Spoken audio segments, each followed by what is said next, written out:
জুবিন গাৰ্গৰ প্ৰতি শ্ৰদ্ধা জনাই বালিপৰা গোৰ্খা সংঘই এই বছৰৰ বাবে স্থগিত ৰাখিলে গোৰ্খাসকলৰ উৎসৱ দেউচি ভৈলী। হৰত্ৰপ তথা হিয়াৰ আমঠু জুবিন গাৰ্গৰ প্ৰতি শ্ৰদ্ধা জনাই শোণিতপুৰৰ বালিপৰা গোৰ্খা সংঘই গোৰ্খাসকলৰ পবিত্ৰ উৎসৱ দেউচি ভৈলী এই বছৰৰ বাবে স্থগিত ৰাখে। জুবিন গাৰ্গৰ প্ৰতি শ্ৰদ্ধা জনাই তথা এই পৰ্যন্ত ন্যায় নোপোৱাৰ বাবে বালিপৰা গোৰ্খা সংঘই দেউচি ভৈলী উৎসৱ স্থগিত ৰাখে। বালিপৰা গোৰ্খা সংঘই দেউচি ভৈলীৰ লগত সংগতি ৰাখি হিয়াৰ আমঠু জুবিন গাৰ্গৰ ফটোত চাকি ধূপ জ্বলাই শ্ৰদ্ধাঞ্জলি জনোৱাৰ লগতে সংঘৰ সদস্যসকলে একেলগে মায়াবিনী গীতি পৰিৱেশন কৰে। লগতে অতি সোনকালে জুবিন গাৰ্গক ন্যায় প্ৰদান কৰিবলৈ চৰকাৰক দাবী জনায়। বালিপৰা গোৰ্খা সংঘ শোণিতপুৰ জিলাৰ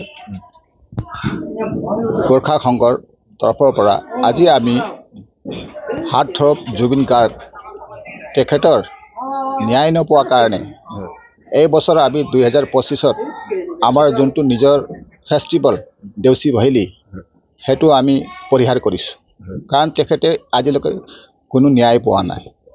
গতিকে আমাৰ যোনটো ফেষ্টিভেল দেউচি ভৈলী এই বছৰ আমি পৰিহাৰ কৰিলোঁ। গতিকে আমি অহা বছৰ আমি আকৌ আমাৰ দেউচি ভৈলী ফেষ্টিভেলটো আমি আগবঢ়াম।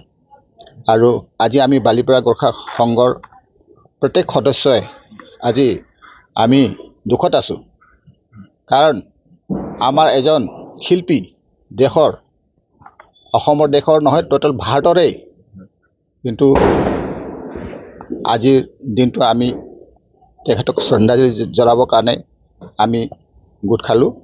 আৰু আশা কৰোঁ অসম চৰকাৰক আমি দাবী জনাইছোঁ যে অতি সোনকালে তেখেতৰ ন্যায় বিচাৰ সোনকালে কৰাটো আমি কামনা কৰোঁ। আৰু গোটেই অসমবাসীক এই বিষয়ত আমি ধন্যবাদ জনাইছোঁ যে আমাৰ অসমবাসী প্ৰায় চবেই আমাৰ জুবিন গাৰ্গৰ ন্যায়ৰ কাৰণে চবেই একেলগ হৈ পেলাই আমি আজি আগবাঢ়ি আছোঁ। গতিকে আমাৰ মৰমৰ প্ৰিয় জুবিন গাৰ্গৰ ন্যায় আমি উচিত পাব লাগিব। এই কৈ মই বালিপৰা গোৰ্খা সংঘৰ সভাপতি মোৰ বক্তব্য ইয়াতে ৰাখিলোঁ। ধন্যবাদ।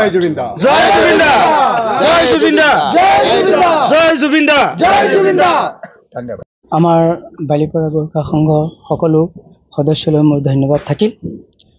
আমাৰ যেনেকৈ বিহুত ঘৰে ঘৰে হুঁচৰি গায়, ঠিক তেনেকৈ আমাৰো এই দীপাৱলীৰ সময়ত আমাৰ যি দেউচি ভৈলী বুলি কয় সেইটো আমাৰ ঘৰে ঘৰে হয়। গতিকে আমি এইবাৰ জুবিনদাৰ কোনো ধৰণৰ এতিয়ালৈকে ন্যায় পোৱা হোৱা নাই। গতিকে আমি ন্যায়ৰ বাট চাইছোঁ। গতিকে সেয়েহে আমি আজি এক শ্ৰদ্ধাঞ্জলি দিম। তাৰপিছতে আমি সৰুকৈ আজি এটা দেউচি ভৈলী কৈ আমি ইয়াতে সমাপ্ত কৰিছোঁ। দেউচি ভৈলী এইবাৰ আমাৰ স্থগিত ৰাখিছোঁ। জুবিনদাৰ বাবে আমি স্থগিত ৰাখিছোঁ। বালিপৰা গোৰ্খা বালিপৰাৰ পৰা দিলীপ চৰকাৰৰ ৰিপৰ্ট, গ্লোবেল এনি 24x7।